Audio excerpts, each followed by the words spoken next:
first question is really on the way that style has been used in contemporary culture as a commodity form, and the way that people are in many ways integrated into the culture through the use of style. Some of your thoughts about that? Yeah. I think from the outset that one of the things that needs to be said, precisely because the world of style sort of claims to be that that's all there is.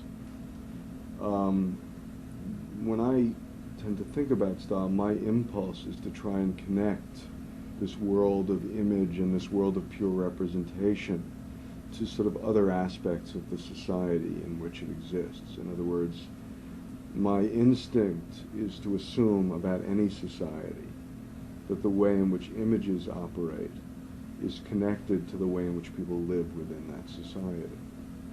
And I think that there's probably no way of understanding the power of sort of disembodied image and representation as part of the aesthetic system and sort of the structure of desire within contemporary culture without beginning with the question of money. And that is to say that this is a society in which at sort of its bedrock, the system of value itself, economic value, is predicated on disembodied representation. It was built into the dollar. The economic system itself, the sort of bedrock of contemporary life, the market, is predicated increasingly on this sort of idea of disembodied representation. Money, credit, stuff like that, all sort of has implicit within it the idea that what is truly of value is not the thing, but is the representation of the thing. And in the United States, for example, during the decade where more and more people were saying style is everything and sort of substance is getting lost, on the economic level, the very structure of the economy was moving from a situation in which the symbolic economy, the economy of credit and junk bonds and all of this kind of stuff, was sort of exponentially growing in importance at a time where that sort of economic base predicated in manufacturing or in agriculture was going down the tubes. And the result of that is not only that the sort of basic system of economic value within the society was built on representations of value, but then more and more people's jobs were involved. More and more the kind of work that people do is involved in negotiating with symbols.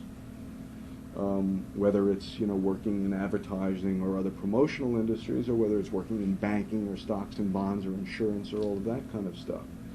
And so, in order to understand perhaps why sort of this idea of pure style is so alluring, I would begin by saying that we live within a world today where pure representation at many different levels within the society has come to be the sort of imprimatur of truth.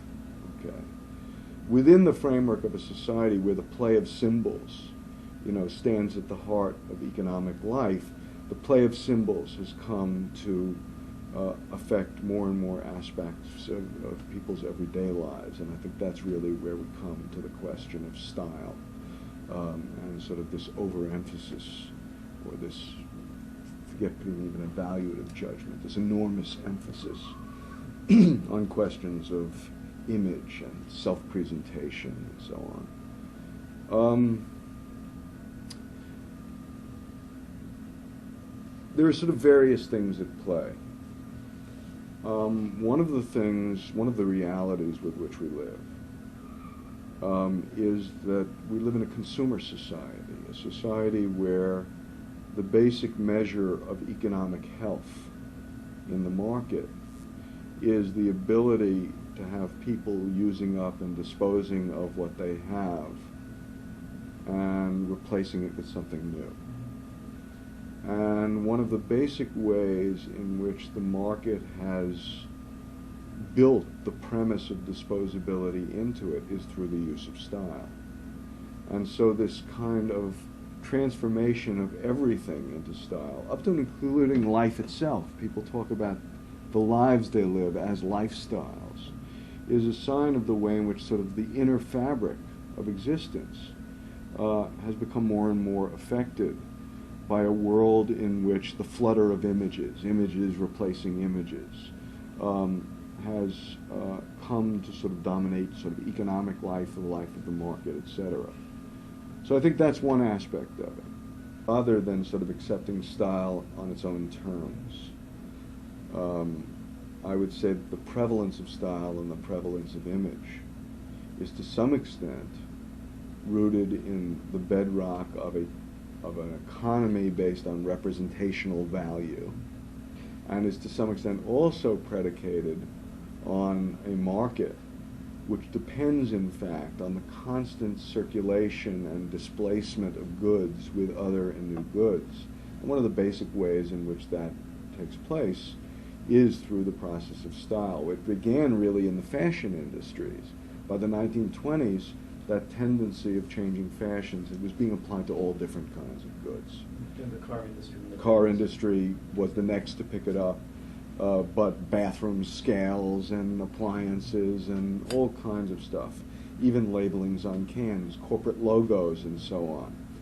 The results of that, I mean, I think are, are sort of many-fold. One of which is that people live in an environment where, because changing style is so much a part of the way in which they situate themselves, and I think Hollywood has had a lot to do with this,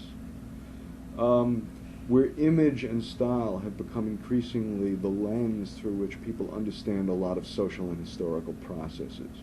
Obviously, on the most basic level, people make judgments about themselves and each other on the basis of style. There's a lot to do, particularly with living in an urban environment where sort of interactions between strangers are very common, and where sort of the ability to make judgments on the basis of what one sees, right, is a part of surviving within that kind of an environment. Isn't there like a positive aspect to the style, that people use style as a resource to make themselves, to invent themselves? I think that there's no question, and it's one of the reasons why it's in stuff I talked about today in the lecture. It's too simple to kind of view the image, merely as this sort of virus which is running through the society. Imagery is historically, and I'm really prehistorically, one of the fundamental resources by which people have articulated themselves and articulated their world, and I think that continues to be true.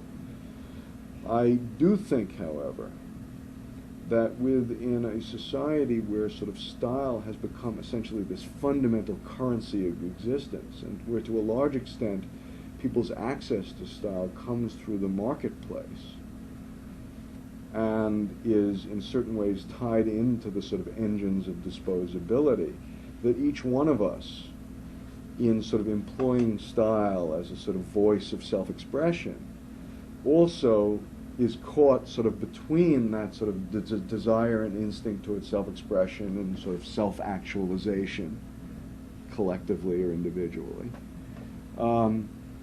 And in fact living in a world where one's sort of stylistic identity has become a very important part of being able to function in that world.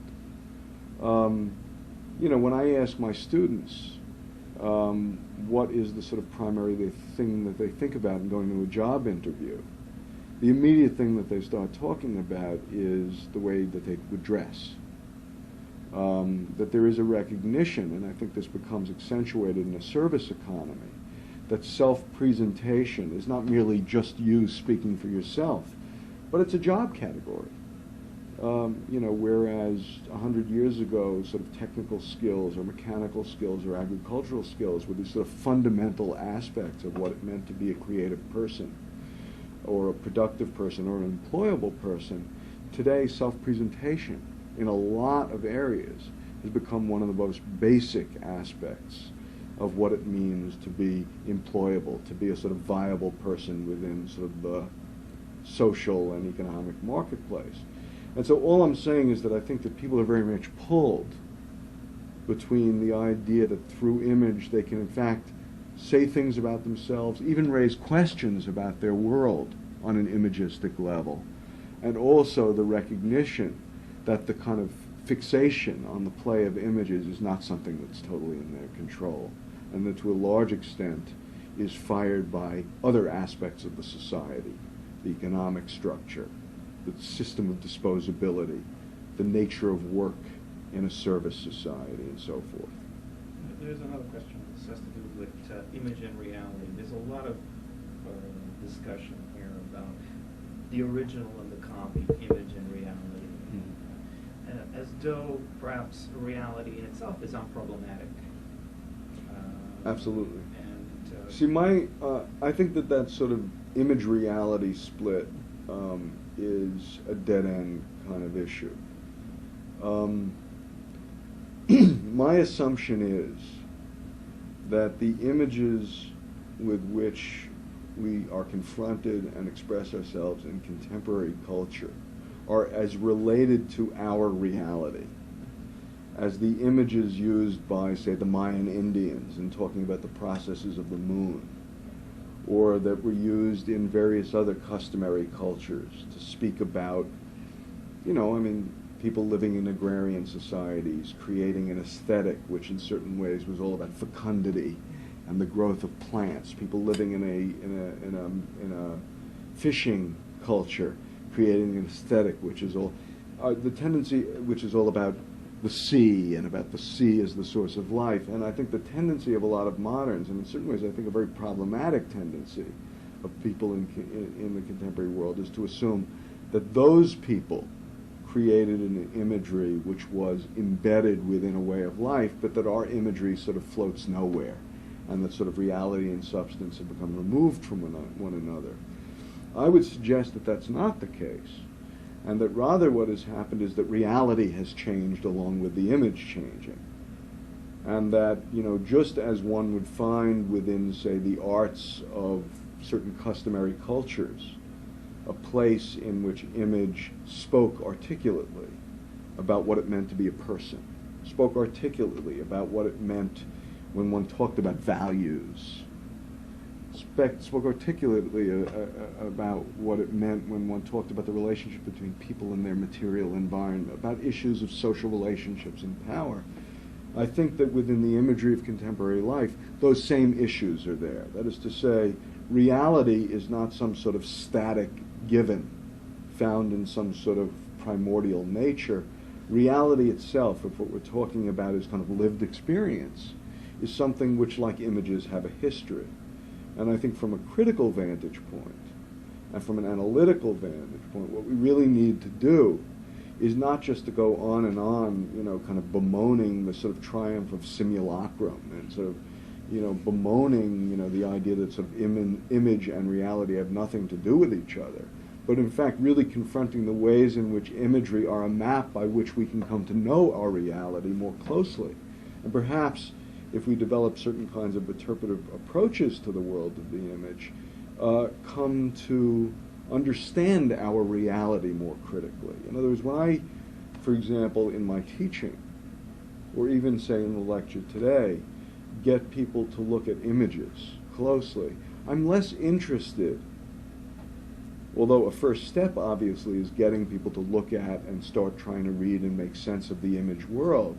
I'm less interested in them just becoming masters of image analysis than in having them become people who, within the realm of the imagery, can come to see manifest some of the realities and problems of contemporary life. I mean, just the way in which, if we would go back to some sort of anthropological setting, and we would look at the cups and the bowls and the designs by which people live and say, through those kinds of things, a whole way of life is being mapped out. And if we can look at those artifacts, we can understand that way of life, both its visions and its possibilities, as well as its limits and its restrictions.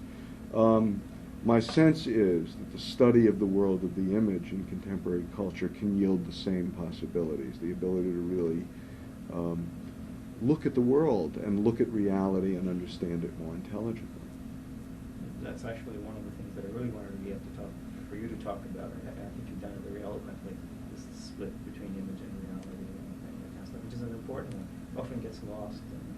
Well, the whole last section of All-Consuming Images,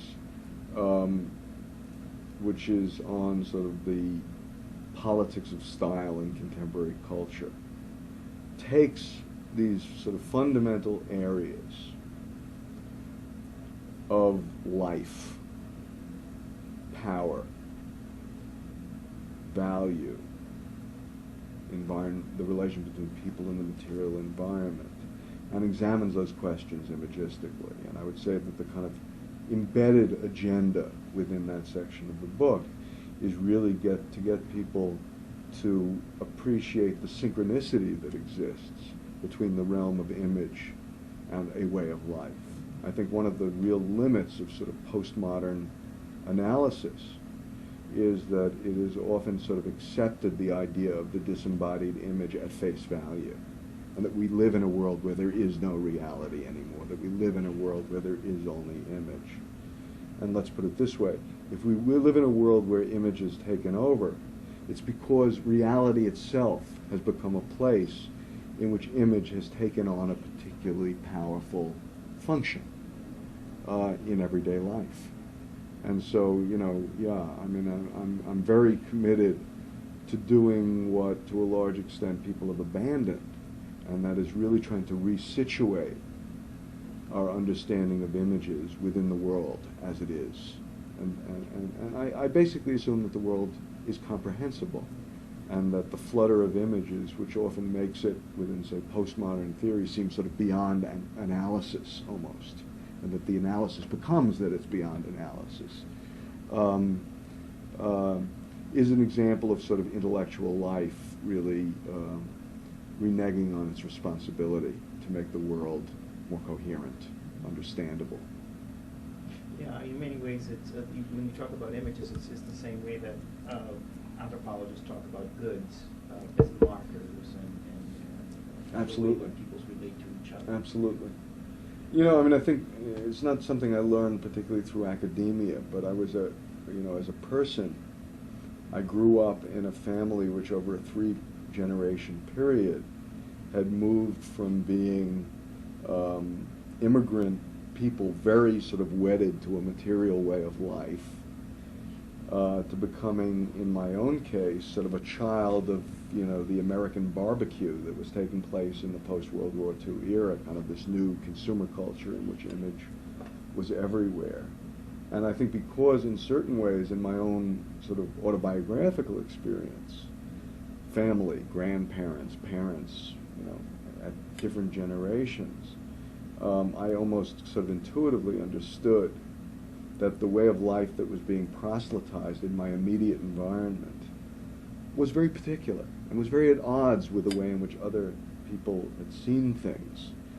I began to have, in certain ways, a very sort of relative view of immediate culture. In other words, to understand, yes, it was a way of seeing, but at the same time it was also a way of not seeing. And I think I was, on a very instinctual level, always sort of thinking about the silences and those sort of ideas and outlooks which were buried within the sort of framework of contemporary culture or hidden. And as a result, I think what sort of drew me in the direction that I went in terms of my own sort of intellectual in my life was to sort of be like a Martian anthropologist, somebody who had sort of landed in the middle of this world, and rather than just accepting sort of American consumer culture as quote-unquote reality, seeing it as a particular reality and as a way of seeing and a way of engaging in life, which had certain premises built into it, and which was not, in fact, the only way to live. One other question, this is probably the last question, has to do with authority and what has happened to authority in, let's say, consumer society, and the way that the fusion of authority, the way that it sort of works itself out in the process of every day. I'm not sort of making it coherent, but can you kind of speak about the way power is deployed and authority? Yeah, I mean, the question of power and authority is very complex, because it is not a society in which sort of someone stands above as the godhead and everybody else bows down. And although, in fact, in every advertising agency there are people who sit around tables and decide how they're going to get people to do something that they might otherwise not do, purchase this product and so on. The way authority is exercised is not purely on the level of conspiracy. I mean, to a large extent, you often been accused of that. By people who don't understand what I'm talking about. What I have done as a historian is that I have unearthed, in fact, people who were beginning to give shape and definition to a world unfolding. That is to say, there are certain moments before advertising has become what it is today, before a consumer culture has really taken flight, where there are certain individuals who imagine a way of life which has not yet come, and who are, to a certain extent, visionaries of that. But, the way it really happens is that a lot of those visions and assumptions and sort of premises which certain individuals at certain given points may see and may be very articulate about, the way they work their way through a culture is that they become routinized into the workplace. They become, it's not as if everybody in the advertising industry is consciously, trying to get people to sort of hate themselves and desire to become, inanimate objects. I think to a large extent, the sort of, submerging of the subject and the elevation of the object within society really is something that is sort of filtered through in this kind of ineluctable way that cultures operate. They're not easy to find in terms of, cultures speak to people in very mythic kinds of ways. It's not a set of rules which are being presented to people, and it's often in a very sort of unreflective way that culture is passed on. And although, as I said, in a society where there is a large sector of people who are employed as compliance professionals, whose job it is, in fact, to get people to comply to political views or to purchases or whatever, which they, I don't think it's, I think there's something quite naive about dismissing the notion that there is will and in certain cases conspiracy involved. To kind of view it as a society which is purely the result of conspiracy at the same time is nonsense. There are always conspiracies throughout history, but there is also culture. And culture, the kind of way in which ideas are communicated as a way of life, is really ultimately the most persuasive form of the transmission of a culture. I want to say something else about authority, because I think now, as sort of we sort of stand on the threshold of the new millennium, right? And we all have lived in a society where sort of instrumental images have been used to sell everything from, soap suds to dog food to human annihilation. A lot of people have become increasingly critical of, or at very least cynical about, images. And so in certain ways, one might look at this sort of relationship between people and at least the commercial and political image world and say that to some extent, patterns of authority, which had much more legitimacy some time back, are having a harder time, convincing people of things. I think it's more interesting that in the U.S., politicians have moved off of the news onto the talk show as an environment to communicate with the consumers who make up the electorate. And I think it has something to do with the fact that news doesn't have the legitimacy that it once did, whereas sort of human relations, which is the stuff of the talk shows, still resonates in a certain kind of way. I think, though, and this is perhaps the most disturbing and problematic question, that although in many ways people have become more critical and or cynical about the image and the uses of the image, and in certain ways more savvy about it, what has happened simultaneous to that is that the market has become more and more pervasive. And that we're living at a time right now where the market, beyond being all-inclusive, is also being held up as a sort of object of religious devotion. And so that while certain customs of mass-mediated authority are having problems in terms of their ability to convince, the sort of hegemony of the market is more pervasive than it's ever been, certainly in 20th century. And so we're at a moment where that market, in fact, and since the market has become increasingly a seamless image environment as far as most people see it, where the market has itself in certain ways become the locus of authority.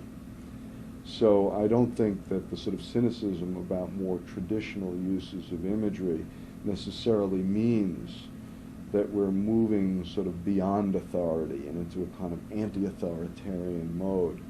It's disturbing to me the extent to which the market has taken hold as sort of the only imaginable way of life in many people's minds. One more. Go ahead. This is just related to the stuff that you said about advertising and how advertising don't essentially use an ironic distancing approach. In other words, that they make you share in their cynicism about their products. One of the problems that's more effective. Yeah, I mean, one of the problems which advertising has had from the beginning, and I know this because I've studied the rise of the advertising industry historically. And if you go and you read the trade journals and the kind of reflections of people in that field, one of the things that they continually talk about is this thing called consumer resistance. That is to say, while people want things and people want a good life, simultaneous to that, people are resistant to being propagandized. And when ads are, when we live in an environment where we're surrounded by messages which are trying to get us to rethink things or to behave differently, part of the folk culture, the culture of resistance actually, that emerges within such a society, is in fact very rejecting of the official imagery and the official messages of the society. And by the way, I would add increasingly, one of the ways in which people resist is to create counter-imageries. And more the way in which we tend to understand resistance is through images of resistance more than necessarily, say, traditional ideas of political resistance or struggles over political, social, or economic power. And as a result, part of what advertising is continually doing, advertising doesn't operate in a vacuum. It operates in a social world where people are quite resistant to. Now, I'm not just talking about sort of cultural radicals, but your average everyday person tends to view advertising as an intrusion upon them. And one of the things that's emerged in recent years is a kind of advertising which one variant of which I've called desublimated advertising. I'll explain that in a moment. But advertising, because it continually faces the cynicism of consumers, has increasingly become aware that one of the ways of lowering that resistance is to in fact share the cynicism in the advertising itself, to kind of express anti-advertising attitudes, to have people selling you cars telling you that they're lying about the product that they're selling you. And therefore, rather than having this kind of irreconcilable difference, these butting of heads between sort of seller and consumer, to create a kind of, at least on the level of the ad, some sort of commonality of perspective between the way in which a company articulates itself publicly and the way in which people as consumers often relate to those companies. I use the term desublimated advertising because one of the sort of pieces of the folklore of capitalism, which is particularly strong in the U.S., is this whole question of subliminal advertising. When I run into students, one of the first things they want to talk about in terms of advertising is subliminal advertising. I know those ad people, and the word sex is embedded all through the ads, and images of, naked women and the ice cubes and the liquor ads and all kinds of other stuff. And they've read this book of Wilson Bryan Key, and there's this. And now, the fact of the matter is that although there were certain experiments in subliminal advertising, embedding messages, and while most advertising is to some extent subliminal in the sense that there are always levels of messages, that the folklore of subliminal advertising has always been much richer than the actual use of this technique called subliminal advertising, right? One of the most interesting developments of recent years for me, it's something I actually wrote about in an Art Forum column, is the way in which more and more ads tell you that there are subliminal messages within the ads. The first one I saw was for some shaving cream called Edge, and it was this guy with a face full of lather, and if you look closely, there were all these like sort of nubile women sort of swimming around in his lather. You couldn't see it at first. It was a white-on-white kind of design, but they were there, and clearly there to be discovered, so that in certain ways, rather than offending the viewer of the ad, it gave the viewer of the ad a sense of achievement. Aha, I figured this out. It made us feel good to be able to see that. Absolute Vodka had one where in a vodka glass, very faintly in the ice, it said Absolute. You could see it, and underneath it said Absolute Subliminal in bold letters. The most widely spread one in the U.S., which people in Canada probably don't see, has to do with Camel cigarettes. And that is that for years, like when I was a kid, there was this sort of like folk tales running among teenage boys in particular, that if you looked at the camel on the front of the pack of Camel cigarettes, right, and you looked really close, on the foreleg of the camel, if you looked really close, you could see a man with an erection. Another story was that there was a woman there, nude, of course. But again, circulating around the Camel mascot was all this incredible sort of subcultural gossip about if you looked really close, you'd see that the reason why people bought Camel cigarettes was because there were these sexual images on the camel. Well, 2 or 3 years ago, Camel cigarettes comes out with a new mascot called Joe the Camel, whose head is a cartoon version of a phallus and testicles, and if you turn it upside down, of a vagina penetrated by a penis. I mean, it's this most incredibly overt example of, sort of a walking genital as sort of a company mascot. And I can't help but think, because I've read sort of some interview work with the artist who was very conscious that he was creating somebody whose, head looked like this huge dick, right? Here they take this sort of subculture, which is the culture of resistance among everyday people, about what the camel people are trying to do, and all of a sudden to create a commonality of knowledge. I mean, after all, finally Camel's coming out of the closet, they're sharing with us the fact that their mascot is in fact a phallic symbol or is a genital symbol of some kind or another. And it's interesting because the old folklore of subliminalism was really about the kind of healthy paranoia that people felt about living in a world where they're being constantly confronted by these instrumental messages. What happens when you take Joe the Camel and you, in certain ways, desublimate the subliminal message within the ad is now people walk around New York wearing Joe the Camel hats and Joe the Camel sweatshirts. And so it's been very effective at breaking down the resistance. What was once, in fact, part of what I think, in fact, is a healthy resistance to the culture of advertising has now been, in certain ways, a taking on of the culture of advertising as sort of a personal symbol. It's just an interesting little historical footnote. Yeah.